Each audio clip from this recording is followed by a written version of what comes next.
welcome everyone, and let me grab my water, just in case. So, we're going to talk about dreams, and oh dear. Yes, oh dear. And so what I want to start with is some few questions so I can just get a feel for the room and see where some of you are at with the whole dream process and how that enters into your life and just your relationship with dreams. So how many of you dream, or how many of you remember your dreams? Sometimes, yeah. Okay, and how many of you believe that your dreams have messages for you? Yeah, yes, I agree, yeah. How many of you do lucid dreaming, meaning you can control your dream? You can control what's happening in your dream? Yes, a couple of you can. Okay. Not well. Okay, all right. What about recurring dreams? Okay, 30 years. Okay, okay. And how many of you do not remember your dreams? Oh, Most of the time. okay, but you know that you're dreaming. How many people don't even say, like, some people say, well, I don't dream. And we all dream, but can anybody say, like, I don't dream? No. Okay, so all of you then are aware that you're dreaming, although you do not always remember your dreams. Okay, yes. And then, how many of you thought that you were awake when you were still dreaming?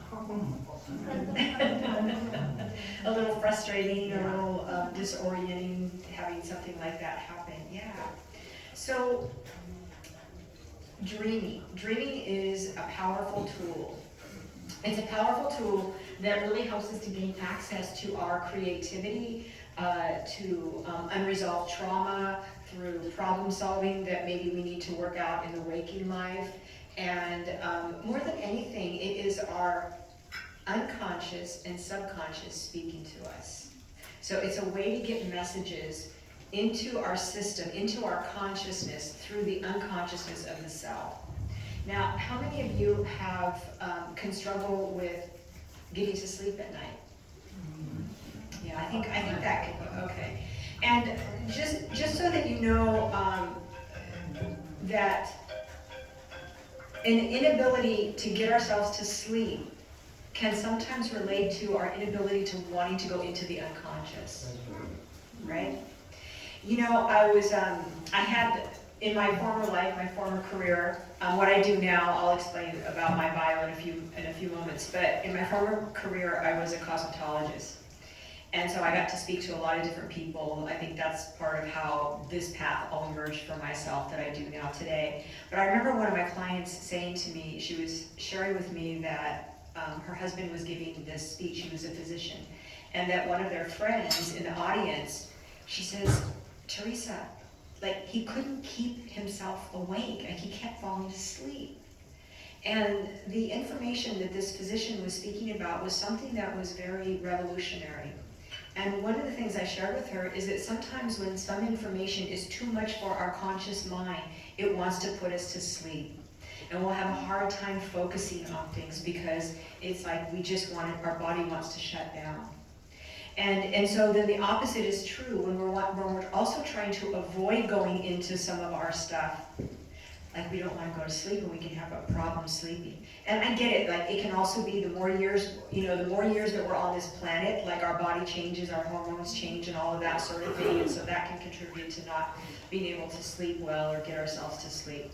But I thought that would be interesting information for some of you to maybe take a look at that if that's something that maybe, not necessarily that it's like, oh yeah, that's maybe what I do. I can't get to sleep because there's something in my unconscious that I'm avoiding. But sometimes that can be, a piece of what's going on. So, as I said, dreams are powerful because dreams can give us so many messages and give us so much information about ourselves and our unresolved stuff, and also how messages come through. And I'm going to first give you a little bit of my background. I know that there's information there, but I want to just share in a little bit more detail. Because this whole world of dreams was a part of the beginning of my path as well. So over 30 years ago, my mother was diagnosed with ovarian cancer. And unfortunately, my mother only was able to continue being here for another 6 months, and she passed away. And I was raised Catholic. I went to Catholic school for 12 years. And when all that went down, I started asking profound questions. Is there a God? What is the purpose of my life?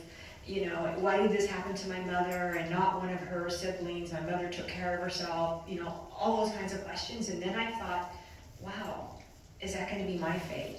Is that what is going to happen to me because I look so much like my mother? My genetics are so much like my mother's side of the family. And so that took me on a journey to understand energy and how it works in our body, energy medicine. I started going into Buddhism and all different kinds of mysticism, and I started studying Jungian psychology, archetypes, and then dreams. That's when the dream world really opened up for me, and I started studying them. And actually I just started paying attention to them and paying attention to what my unconscious was telling me.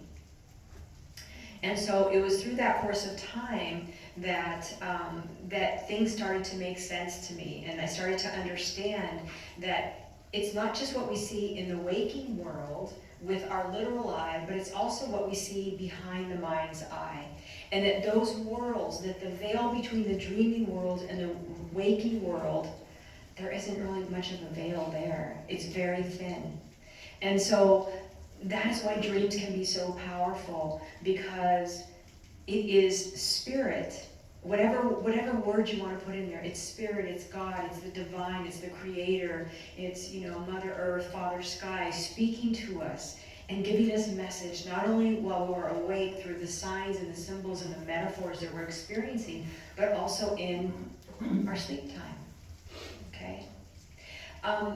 So, a couple things about dream. Any questions or any comments that anybody wants to make right now?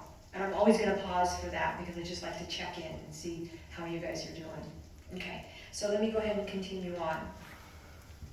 So as I said, dreams hold the voice of your unconscious and your subconscious. They're the key to a world that is actually waiting for you to be discovered.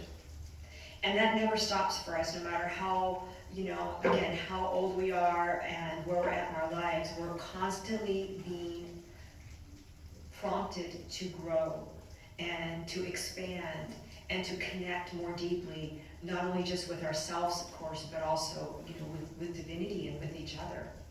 So here's the thing about dreams. They're actually not, there's a question I didn't ask. How many people do precognitive dreams, meaning they dream something and it happens? Okay, those are precognitive. Now those dreams are very different than the majority of what I'm going to talk about here, because those actually are literal. They actually do happen, okay? But the majority of our dream and the majority of people don't dream that way. No, most people dream and it's not something that is going to happen. So here's the thing about dreams, that the people in your dreams, they're not the people that you're seeing. It's actually you. And there is an exception to that. When we dream about people that have passed on, like I remember having a dream about my mother, and she died when she was 60, she came in about 40. That's what I saw, a 40-year-old woman. And I knew that was actually felt like the essence of my mother. But then I've had other dreams about her where I knew it was just her in my dream, but it was symbolizing something else. So when you go to interpret your own dreams and to understand your dreams, it's really important not to go into them literally. Because what happens is that you go into your head. And this is not a head thing.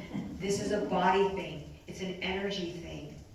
It is a message. And if we try to see things literally, then we're going to get all caught up in the why and the confusion and not being able to understand what's happening.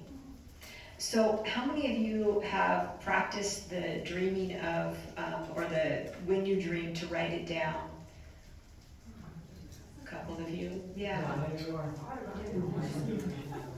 Yeah, and some people get dreams that they're actually channeling information from other realms, other realities. Because I know a couple people actually who do that, and it comes in another language. It's amazing, and Carl Jung. You guys know who Carl Jung is? He's a depth psychologist. Okay, so he is the one who actually coined the word the collective unconscious, and that term is what is meant by that is that everything is accessible to us out in the collective unconscious. And pardon me? But you have to believe that, right? Well, you don't have to believe it, but it is something it's a concept that is known to actually be able to channel information, like to channel the divine, to channel, whatever it is that is being directed and downloaded to you for whatever service or work that is going to be woven into whatever it is that you're doing or whatever information that you need to know. So for example, when you look at artists and you see their work, you see like amazing artists and you talk to them, the inspiration comes from another place. It doesn't come from it's not necessarily from their head. There is some kind of connection. They connect to a higher source. And so that's the same idea of the collective unconscious. There's a story of Michael Jackson and Prince. And this was something that I heard. It's been a number of years. And Michael Jackson had called something like crazy hour in the morning his person that he calls to say, hey, I have an idea of a song that I want to do. And the person on the other line who was part of that whole team of doing that work for him says, okay, and so why is it that you're calling me at this time in the morning? And he says, because if I don't start now, Prince is going to think of it. And what I love about that is that it's like we say, oh, I have an idea. Or I did that. Like, I did that first. I mean, did you really? Because it's like if the information is all out there. So tying that back into the dream world, it's like we're constantly needing information. So now let's bring it down to like the personal for like each of you. So there really are no bad dreams. They may feel really bad. They can feel like nightmares. I get it. There are those nightmare and night terrors, as they call them, as well. But all of those dreams have some sort of information for you. And so, for example, like this is a book that I discovered early on. It's super old. Betty Bethard's, it's the Dream Book. And so what you can do is like you can look at it. Let's say you dream of a snake. And many people will, it's like, okay, so what did that snake, what is the symbolization of that snake? And you can look in there and it'll give you an idea, transformation, there's other different meanings of it. But when you have a dream, what you want to do is you want to drop into, oh yeah, if we can all silence our phones, that would be great. Is that you really want to drop into the feeling. Like you want to go into a very gentle place with yourself, a very soft place with yourself, so that you don't go into your head, that you go into your body. I'm sorry, I'm trying to. That's okay. That you go into your body, and it's like, what does this feel like? What is this? What are the feelings that I'm getting right now? Instead of trying to understand and interpret it from, well, I saw that person walking, and then they did this, and then they did that. It's like, what kind of feelings are you left from it? Okay? The other part about this in the dream world is when you're dreaming and you wake up, to not open your eyes. If it's a dream, something that you want to remember, one of the ways to remember a dream is to just keep your eyes closed and not even move. Because what you do, as soon as you move, you start to disrupt the whole imprinting and the memory of the dream. And so you actually want to keep your eyes closed and recall the dream and what's happening. Don't try to figure anything out. Just recall it so you can actually bring it into an imprinting in your memory. And then when you feel like you have it, then get up and write and journal it down and just take some notes. Again, not even going in to try to figure out what the dream is. And then later on, you go through the next part of that is that then you're able to sit with it. You actually have the words down on paper. There's nothing you need to hold on to inside of your mind, inside of your body. Because if you think about it, it's like a lot of times, like you wake up in the morning, it's like, oh, I got that dream, I got it. And then 5 minutes go by, it's gone. It's totally out of it. Yeah. So I would love to hear from any of you who want to share about any type of a dream that you have, or some type of a dream that you have had that that it's like either it's something that continues to happen, or have you been able to come to a place of where you can feel like, yeah, I think I know, I think I can understand what that means. Are you able to interpret your dreams, or what do you do with them? Like, what do you do with your dreams? There, let's start there. I had a dream not too long ago, and there were two people in the dream, and I thought I was this person. Uh-huh. And throughout the dream, I finally realized I was both the people in my dream. And it was how I was interacting, and it was like two separate people, but they were both me. Wow. Yeah. And so what impression did you get about that, about yourself? That I was more diverse than what I thought I was. Oh. Yeah. Yeah, there's always gifts that we can receive from that. And dreams are also a way, like I said earlier, to resolve trauma. And it's like sometimes when we have these dreams that reoccur, it's because there's something that's deep within the subconscious that the unconscious is trying to help us to work through. Okay? And so that's a way to make note for yourself of maybe if you have some unresolved stuff, is when you have dreams that reoccur, dreams that maybe shake you, that you can't seem to, it's like you have a dream, sometimes there's dreams where, like, I cannot not remember this one. Like, this one has imprinted me, and it stays with you for a while. Like, there's something there. And then there's other ones that just really seem to be random, and you don't really need to hold on to those dreams. But starting to pay attention to that for you in your life, and then before you go to bed, what you can even say, if there's an answer that you're looking for, you want some insight into something, is to ask for that and to set that intention. But to do more than just to set an intention through your thoughts, like actually say it out loud. Like there's times, like there was a time in my life that I was like, I can't remember my dreams. Like, why am I not remembering them? And they're so vague, I can't even like grasp them. So before I go to bed, and my partner, my boyfriend, I'd say, okay, I'm gonna say some stuff, so just ignore me, okay? Because I'm gonna say this out loud, and I would say, I wanna remember my dreams. Help me to remember my dreams. And I'd say it out loud and go to sleep. And that's how I got my dreams to start to come back again, to bring them back into an awareness, more of a conscious awareness. Okay? Yeah, so have any of you ever worked with your dreams before? Or like I said earlier, like what do you do with them? Do you just like, oh, I'm dreaming? Like Gestalt therapy. Like, pardon me? Gestalt. So I know that, I've heard Well, that. what you said a little bit ago, I was like, oh, that's sort of Gestalt, that everything in your dream is actually you. You, yes. But I did it in therapy. Okay. So I have a question. Yeah. Because I'm really like engrossed in what you're saying right now. What do you think about the moon and the moon stages effect on dreaming? The what? The stages of the moon. Like a full moon. Full moon. Right, okay. So, can you tell me, why are you asking me that question? I'm curious. Because I find that certain moon phases are particularly powerful. Oh, yes, okay. They call it a quarter moon, but it's really a half circle moon. Yep.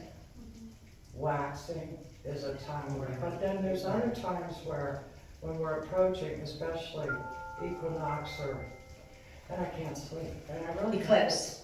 Yeah. Well, that or the moon's gonna be big, but not every full moon, but they're Right. crazy travel dreams, always. Quarter moon, waxing. Okay, so yeah, I'll talk about the moon. So my background is an astrologer, right? Is that what you're Okay, asking? so- Okay. Well, I know you know, so tell us. Okay, so yeah, let's go there then. So yeah, the moon is very powerful.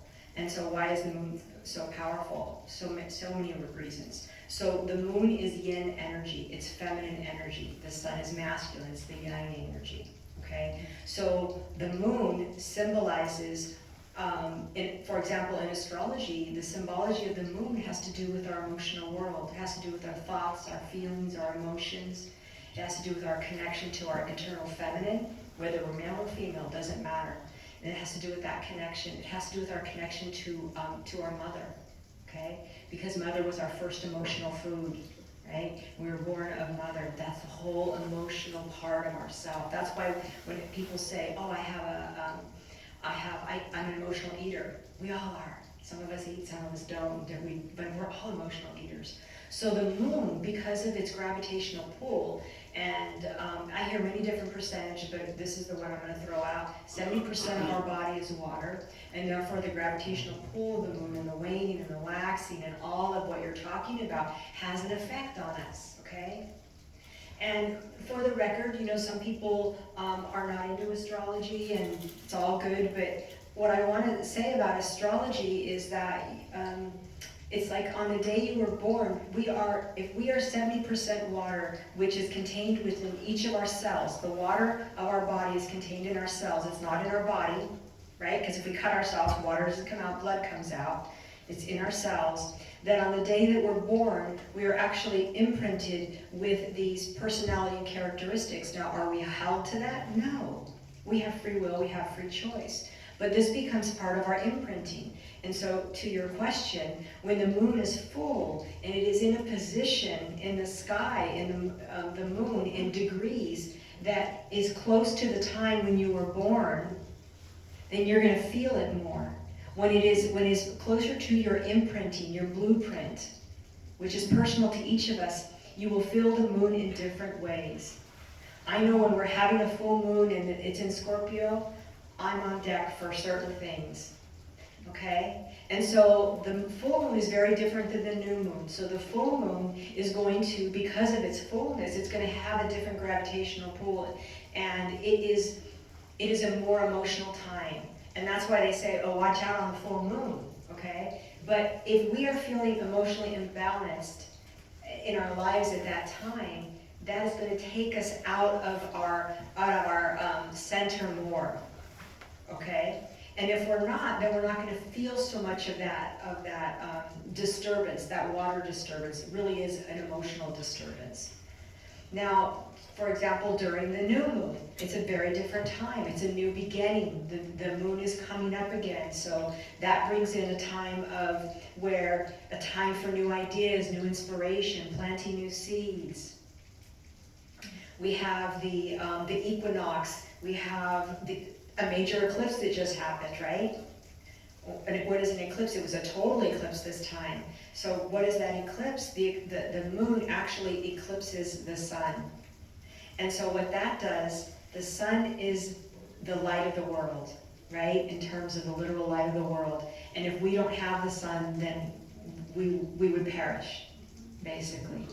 And so the symbology of the eclipse for us and what that means for the energetics of it, because we all have part of the celestial DNA of the planets within us, within the stars, right? So therefore we're affected by all of this. But that moon covering the sun, what that has done, and you may have noticed it in the collective, maybe in your own lives, is it has brought more of what has been hidden to the surface. Just like what the dreams do, they bring the unconscious to the conscious and to the awareness. It may not bring you into consciousness, but it brings an awareness. So that which is hidden is now seen. And if you think about it, it's like if we make a room completely dark, we can't see anything. But give it some time, our eyes adjust. That's the same thing that the moon and the sun with the eclipse does. It's like, oh, I can see what I couldn't see before. And so that right there with the moon, it is a big part of what determines at times whether we feel grounded or not grounded. Does that help? Does that give you some information there? Yeah, it's just something, I don't really want to talk about my dreams too much. But find it very interesting that it's even subject matter today, but I love it. And I think if you're really a water sign, it makes a big difference too, and you must be. I must, yeah. Yeah, because it's all part of the emotional, experience of life. Yeah. And I'm sure many of you, I just observed some things when I was sitting there, and I started thinking about how easy it is for us not to be present, for how easy it is for us to get ahead of ourselves and be in the future, and fear lives in the future. Fear that, because if we have some kind of fear, there's something that we're trying to control happening on some level, right? And I just started thinking when I was sitting there of how, and I spoke a little bit about this with Sue about collectively. That's one of the things that I also tap into, is I'm able to tap into collectively some of the patterns that are occurring. And when I was a hairdresser, I would go to hair shows and watch people, on stage and learn things. And one day I was at a hair show and I saw a hairdresser up there, and he was doing a haircut that I had thought of, and that nobody had taught me a couple months ahead of time. And I was like, hey, at the time I was like, hey, I thought of that. I thought of that too. And it wasn't until later in my life that I realized what I had done, and this goes back to that collective unconscious, is that I had pulled that information. Like, it wasn't my creation, just as it wasn't his creation. It was this creation that we both accessed. And that's what I realized. It's like, oh, we all have the ability to access, these many different, pull from all these different places. And so some of that even speaks to us in our dream world, because I don't know how many of, we're all artists, I'm going to say, but if some of us are actual practical artists where we're painting and stuff like that, some of us get that information coming from the dream. It comes from somewhere, it doesn't just, it kind of just pops in, but it's not necessarily limited to our mind, because our mind is limited, very much is limited. They say that the mind is the servant to the heart. So any questions or comments or anything like that? No? Okay. How many of you had a dream where you feel stuck and you can't move?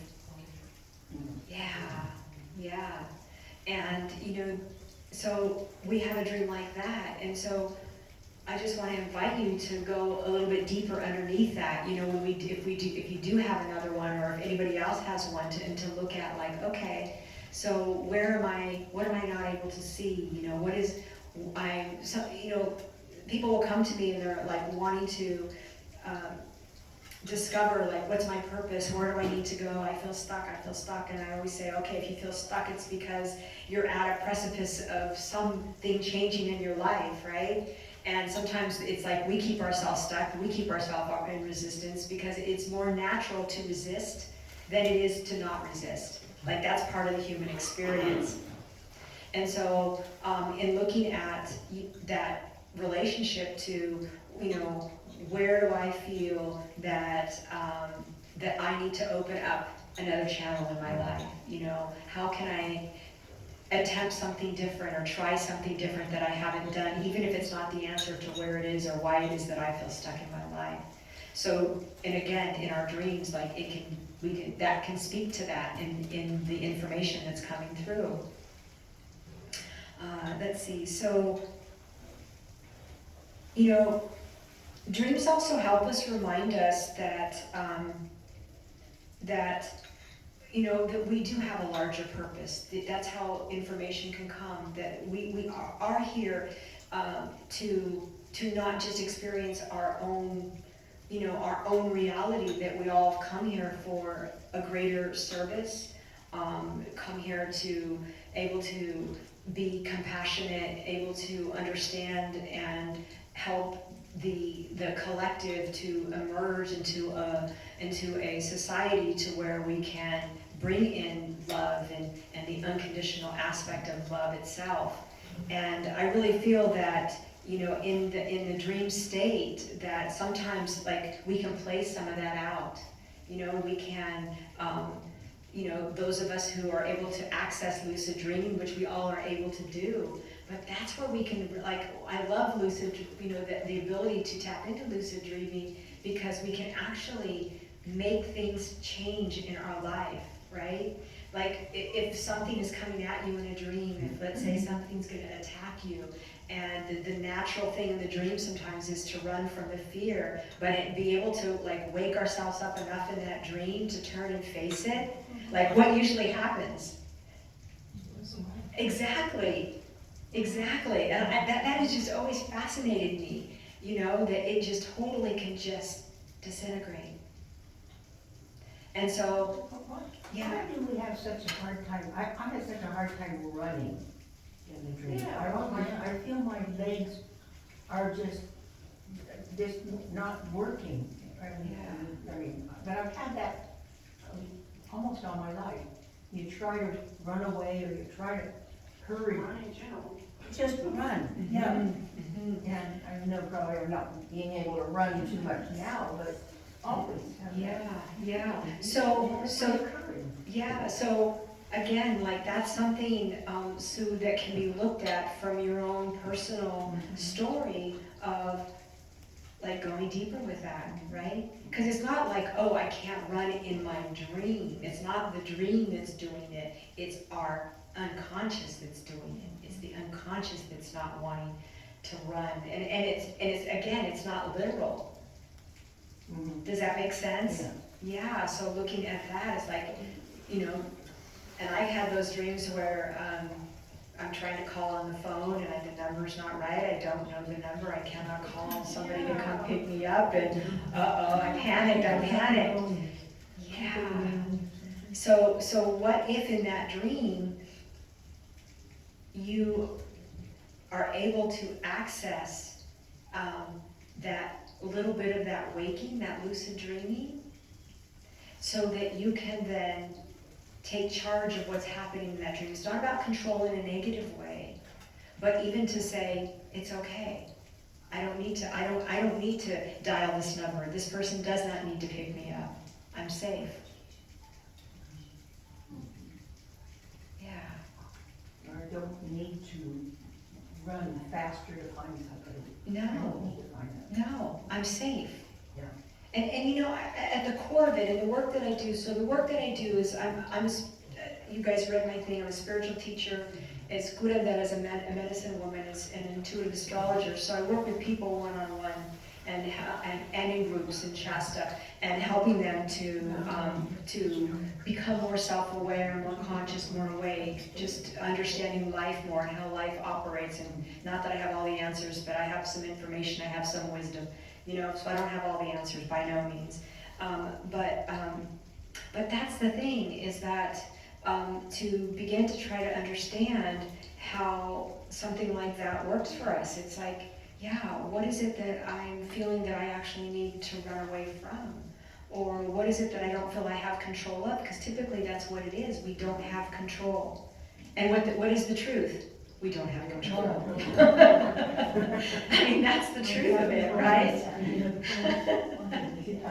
Yeah, and there isn't anybody that I talk to, myself included, where we don't have some kind of control. We're trying to control something in our life. We're trying to control time. We try to control, our partners, the person on the road, whatever it is, but we don't get to control. And what if it's that simple? That's part of it. Anybody else want to share any kind of wild dreams? Or yeah, Mary. All right, so it's kind of crazy because there's, okay, so many years ago, I would have a dream where I'm in water, right? I'm falling in water, and it would start out as if like I was gonna drown, right? So then I would wake up. Well, then after having the dreams more, the same kind of dream, I somehow realized that, okay, I'm dreaming, I know this is not really happening. And then it got to the point where it was just like, just breathe. Just breathe. Like, you're not gonna drown. Now, why do I have those dreams? I have no idea. What does it mean? I don't know. You know how to swim? But it was just, huh? You know how to swim? Well, yeah, it was like, it got to the point where it was just like, oh, all right, I can swim underwater and I can breathe and not have to worry about drowning, and then I'm actually enjoying the dream. Yeah, So- okay, so water symbolizes emotions, Okay. okay? And how beautiful of the dream, Mary, that, yeah, that you felt, I mean, you okay if I go here for a moment? That, the potential of drowning in emotions, right? And then you sage yourself, that realizing that you can breathe and feel at the same time. Yeah. Now it was really weird. I was just like, okay. And then there's times where I'm drinking, I'm fine, and I can control that. And I'm like, okay. So, but sometimes it's either I'm running and, you know, I start flying because I'm trying to get somewhere, or that I'm trying to get away from somebody who's trying to hurt me. Yeah. And so, Yeah, and you know, like PTSD shows up in our dreams, okay? And, you know, and so fear of, am I gonna go back and do that thing again? You know, I went through a very tumultuous relationship at one point in my life, and I would have dreams that we were back together, and it'd be like, oh my God. But I knew it was part of that, still that underlying fear of that experience that I had, that my body was still holding. And so those are really important dreams and, you know, opportunities to look at, to heal that. Because that's what dreams can do, they can heal. Because it's just powerful, you know, the healing power of dreams as well. And to have fun sometimes in dreams. You know, you can enjoy them, and if you're a lucid dreamer, like, hey, let's do this and let's do that, you know? Yeah. I have a really weird dream that I've had, I wanna say my adult life, maybe 20, haven't had it, I don't know, not gonna have it, but. So I'm in different places, doesn't have to be, usually there are people around. Like one was when I used to work at the Italian cottage, and I was right there walking into work or whatever. And all of a sudden I start to choke, and I have pink bazooka bubble gum. And I'm pulling and I'm pulling and I'm pulling as fast as I can, and it's going down, and sometimes it rips my teeth out. And there's people there, and I'm trying to not, you know, because that's gross. And so you're trying to hide it, but they're all staring at you, and I mean, it's just, Traumatic. I mean, I quit chewing pink bazooka. Because I had it so much. I mean, not so much. Like, I haven't had it in a while, thank God. But, I mean, you can't breathe. yeah. But it rips my teeth out of my head. I mean, and it just keeps growing and growing.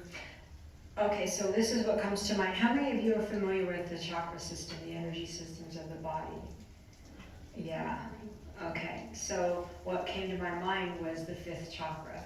So these are energy centers of the body, and each energy center of the body relates to a particular emotions. And so here in the throat is our voice, is our will, is choice. And that is where I would begin. So for example, you have a dream, look at like, okay, where's it happening in my body? It's my throat. Is it my voice? It's my teeth, it's my mouth, it's that whole area. That's that energy system there. And then begin to work with it, sit with it, meditate with it, journal, that sort of thing, and that's how information starts to just come about. Yeah. So maybe I found my voice in certain things and maybe that's why I'm Did you not. change jobs? Oh, well, I wasn't even working at that job when I had it. It was years later. Because to me, it's like something's not coming out right. But, So you're safe enough. yeah, but I can't remember last time I had it, and I'll probably have it tonight. And like to thread things back. When did I first have that dream? What was going on in my life? Just, or maybe it's some kind of, imprinting from childhood. I didn't have a voice, or I'm being really literal here, but because I'm just throwing things out. But yeah, we want to get, like, not real heady with it, get very symbolic with it, okay? And the thing is about the dreams, like when they said in the beginning, and I'm gonna wrap up here in a few minutes because I know we're on a time thing, but, okay. What I was talking about in the beginning of the veil between the sleeping world and the waking world, like that veil is pretty thin, okay? And so here's a tool that might be helpful if you decide to really get in to start looking at your dreams and paying attention to them for information and wisdom, because it's your own wisdom that's within you, is that when something happens in your life, in the waking world, put it in the dream machine. So, look at the situation as if it were a dream. Look at the situation as if the characters are all you. Because what that does is it takes it out of taking it personally.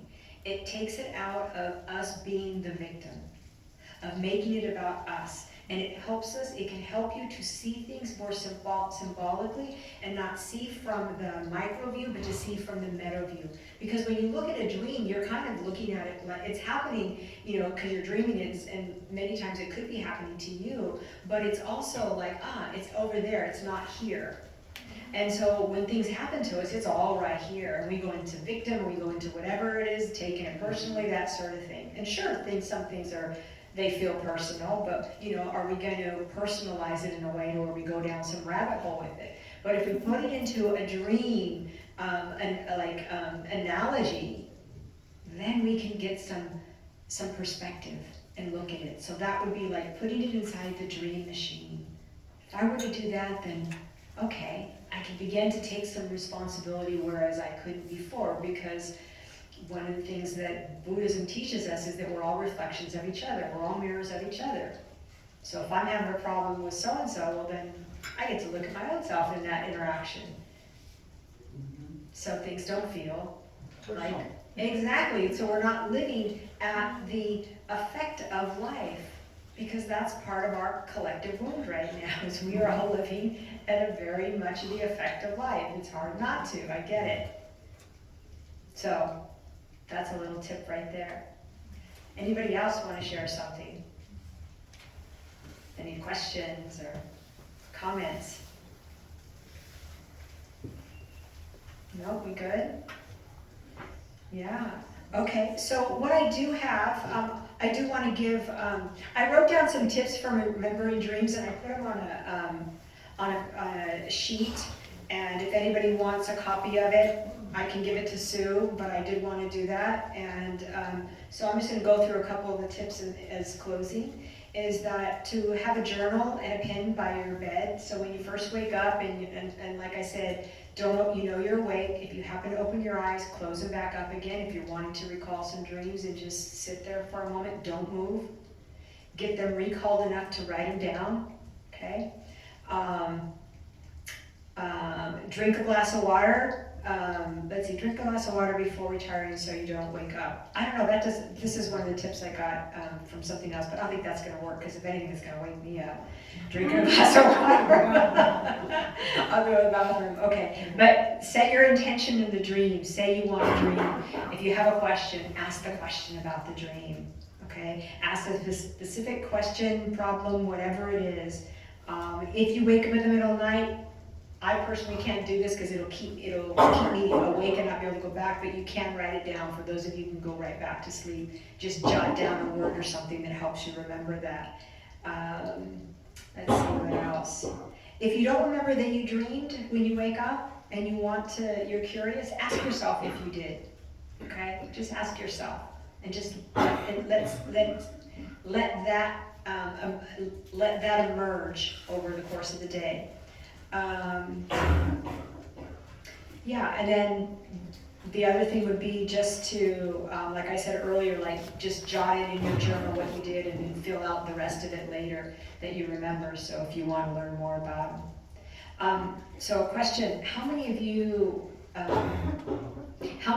have, like through hearing me speak today, have a curiosity now a little bit more about your dreams?